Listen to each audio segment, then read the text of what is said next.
Everybody, just doing a little bit of a update on what I'm doing next, and just talk a little bit about what's coming up after this project too.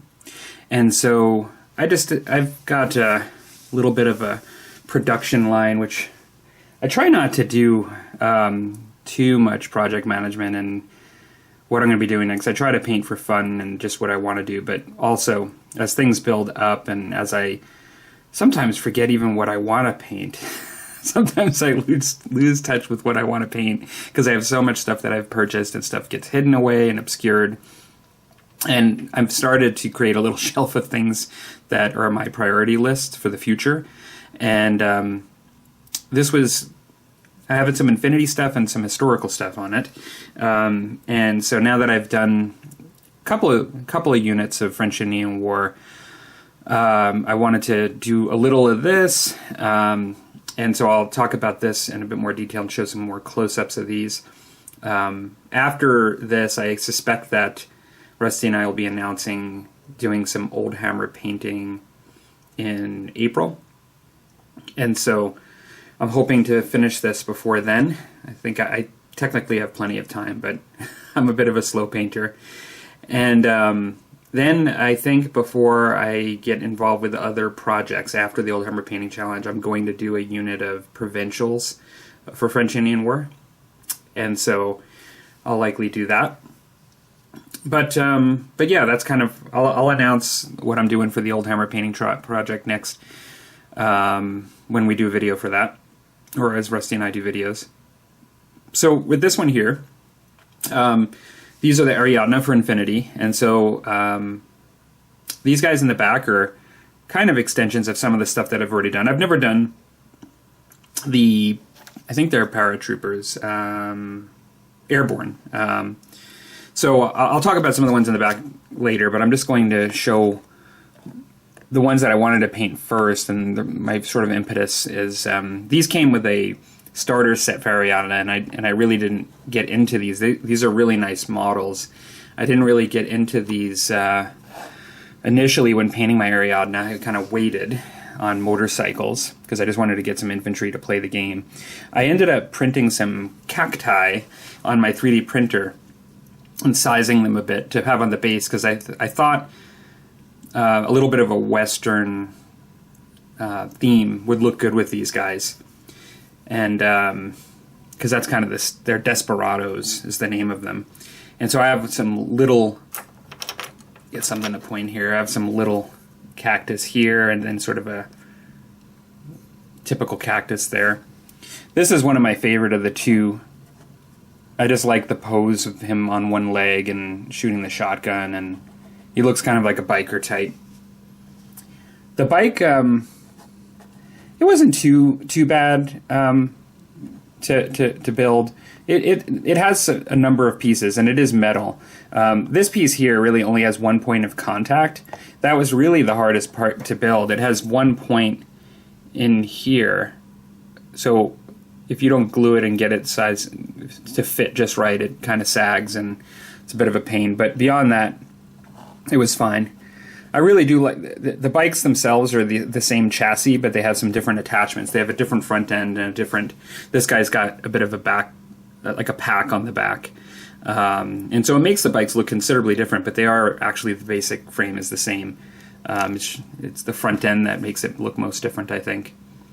So I don't know how good these guys are in the game. You know, they clearly would have some movement advantages, I'm sure, but I am looking forward to painting them up and trying them out when I play Little Infinity. I'll show this guy here. So this guy, where the other guy's resting on his leg, this guy is riding, like it doesn't show him with one foot down. So he's got a bit of a single ball cactus there, and then a two-armed cacti cactus here. And he's really cool too. I don't know, I like the other one a little better, but I actually kind of like both of them. I was looking, the other one always caught my eye first, but this guy has a bit of like a bandito kind of outer garment here with his sort of Western style hat, which I think is very cool. And he's driving and just shooting like a pistol over while he's driving. I think it's really neat.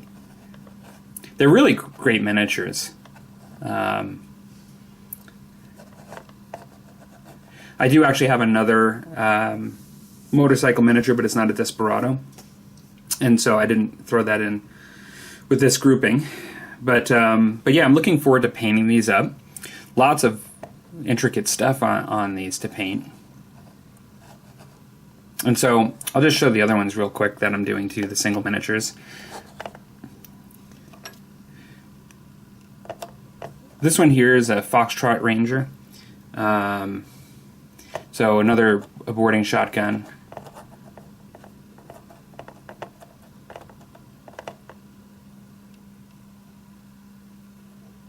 It's a little obscured with the hat, the face, but nice miniature.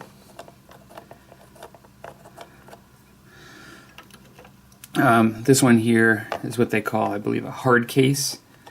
And he's got a tactical bow, which is neat. I have no idea what the bow essentially offers in the game. I'm not sure what the advantages or limitations are.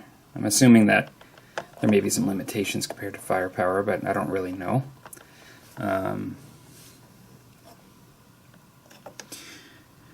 Here's the Airborne Ranger with submachine gun. So these guys, I think one of the advantages in the game with these guys is they can drop in. They can kind of do an airborne deployment, which is very cool. And I think I'll be painting these guys with the same sort of scheme. If you look at my intro, I have some of the Ariadna in my intro that I've painted. And I think all of them, the Desperados might be a little bit different. They'll have some of the same colors, but they might be a little bit different as far as than these. But I think most of these I'll be doing in fatigues that will match my other ones. This guy here, in some ways, he's a nice miniature, and he's also Airborne Ranger, but he's a leader within the faction. Most people, when I've read forums, like just on the game, I like how there's a bit of some stitching that you can kind of take advantage of within the back. That's really cool. But this guy here, his name is Roger Van Zant, and he's the Airborne Ranger captain with heavy pistol, and he's got armor-piercing close combat weapon for the game. So I'm assuming he's advantages to get through armor with that axe. But he apparently is pretty tough. Everybody kind of refers to him as being a problem if you're going against him. He's one of the nice leaders to have in your force to create some devastation. And so I guess he can go Rambo a bit. And so looking forward to adding him to the force too. And I will paint him up. I'll probably try to do something nice with the jacket. Looks like on the card, looks like it's a bit of a leather jacket. I'm assuming that leather would go well, like with that stitching in the back. But he's got, like, with his leggings, it's very similar. I painted them like according to this kind of stock art where they have the light color in the front on below the shins there. That's sort of a tie-in with their uniform, and I will likely just continue with that theme. But I'll likely give him a similar style jacket. I might even go a little darker with some more contrast in the highlights, but I'm going to go with something similar. So, yeah. So that's what's up next. We will have a Musty Wargamers next week. We'll announce that. And hope everybody's doing well. And I'll show you when I have some significant progress on these guys. Take care.